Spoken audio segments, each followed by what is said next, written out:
পাকিস্তানের একজন ডাক্তার, ওনার নাম হলো ডক্টর সাঈদ। উনি ক্যান্সারকে নিয়ে ভিন্নভাবে গবেষণা করেছে। নতুন ক্যান্সারে একটা স্টেজ বের করছে এবং ওইটা নিয়ে গবেষণা করে ওইটা থেকে মুক্তির উপায় উনি বের করেছে। এইটা যখন প্রচার হলো বিশ্বব্যাপী, সারা বিশ্বে এটা নিয়ে আলোচনা হতে থাকলো, প্রশংসার দাবি উনি রাখলেন, সবাই প্রশংসা করতে লাগলো। তো উনি পাকিস্তানের বাইরে অন্য একটা রাষ্ট্রে ওনাকে এই গবেষণা করার জন্য, উনি যেহেতু নতুন একটা উপায় বের করছে, এটার জন্য ওনাকে একটা পুরস্কার দেওয়া হবে ভিন্ন একটা দেশে। তো উনি ওই অ্যাওয়ার্ড নেওয়ার জন্য, ওই পুরস্কার নেওয়ার জন্য যখন ওই দেশে পৌঁছালেন, ওইখান থেকে বিমানে উঠছে। বিমানে উঠার পরে কিছু দূর যাওয়ার পরে বিমানে যান্ত্রিক ত্রুটি দেখা দিয়েছে। পাশে একটা জায়গায় বিমানটা ল্যান্ড করছে, পাশে একটা বিমানবন্দরে বিমান ল্যান্ড করার পরে উনি যখন জিজ্ঞাসা করলেন কি ব্যাপার, এখান থেকে কি আর যাবে না? বলতেছে বিমানে যান্ত্রিক ত্রুটি দেখা দিয়েছে, এই বিমান নিয়ে আর উড়াল দেওয়া যাবে না। বলছে আমার তো খুব গুরুত্বপূর্ণ সময়, আমার ওইখানে সময় মধ্যে যেই পৌঁছাতে হবে।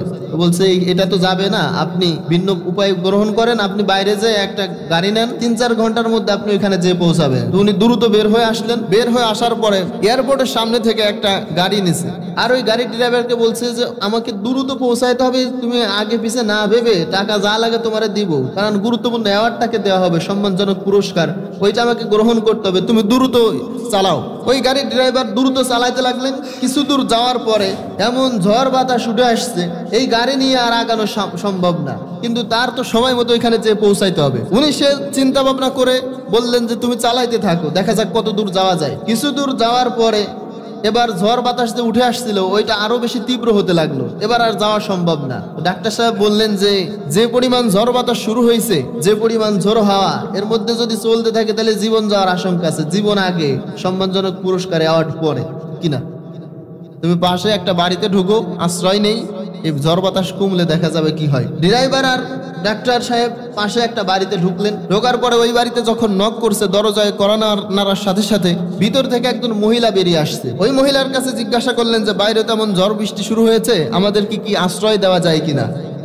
তো বলছে অবশ্যই আপনারা আসেন। তো বলছে পুরুষ মানুষ ডাক দেন, আমরা বাইরেই বসি, সমস্যা নাই। ওই মহিলা বলছেন না, সমস্যা নাই, আমাদের বাড়িতে পুরুষ মানুষ নাই, আমি একাই আছি মহিলা, আর আমার ছোট্ট একটা নাতি আছে, আমার ছেলের মেয়ে, আপনি ভিতরে এসে বসেন, আপনাদের বসার ব্যবস্থা করেছি।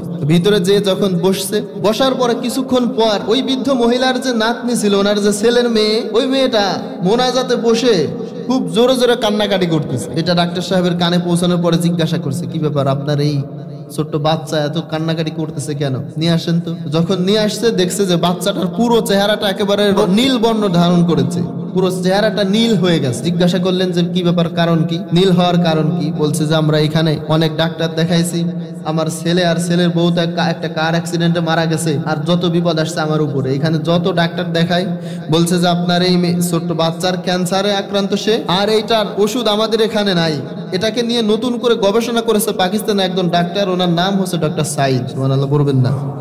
ডক্টর সাঈদ জিজ্ঞাসা করলেন যে তারা কি আমার কথা, ডক্টর সাঈদের কথাই বলেছে? ওই বৃদ্ধ মহিলা বললেন হ্যাঁ, আমার ভালো করে মনে আছে, তারা ডক্টর সাঈদের কথাই বলেছে। ডক্টর সাঈদ এবার কান্না শুরু করেছে, চোখ দিয়ে ধা ধা করে পানি পড়তেছে। বৃদ্ধ মহিলা জিজ্ঞাসা করলেন কি ব্যাপার, এটা শুনে আপনি কেন কান্না করতেছেন? ডক্টর সাঈদ বললে এবার বুঝতে পেরেছি কি কারণে বিমানটা ক্র্যাশ হয়েছিল, এটাও বুঝতে পেরেছি কি কারণে ঝড় বাতাস শুরু হলো, এটাও বুঝতে পেরেছি এখানে হাজার হাজার বাড়ি থাকার পরে কেন আল্লাহ রাব্বুল আলামিন আপনার বাড়িতে আমাকে নিয়ে আসলেন। ডক্টর সাঈদের কান্না দেখে বললেন যে কি ব্যাপার, আপনি কেন কান্না করেন? ডক্টর সাঈদ বলল যে পাকিস্তানে এই ক্যান্সারের এই বিষয়টা নিয়ে যে ডাক্তার গবেষণা করেছিল, আর এইখানকার ডাক্তাররা যে ডাক্তারের নাম বলেছে ডক্টর সাঈদ, আমি হলাম ওই সাঈদ।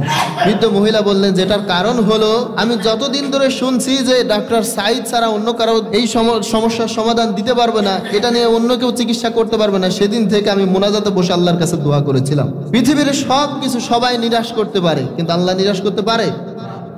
আল্লাহ রাব্বুল আলামিন নিরাশ করে।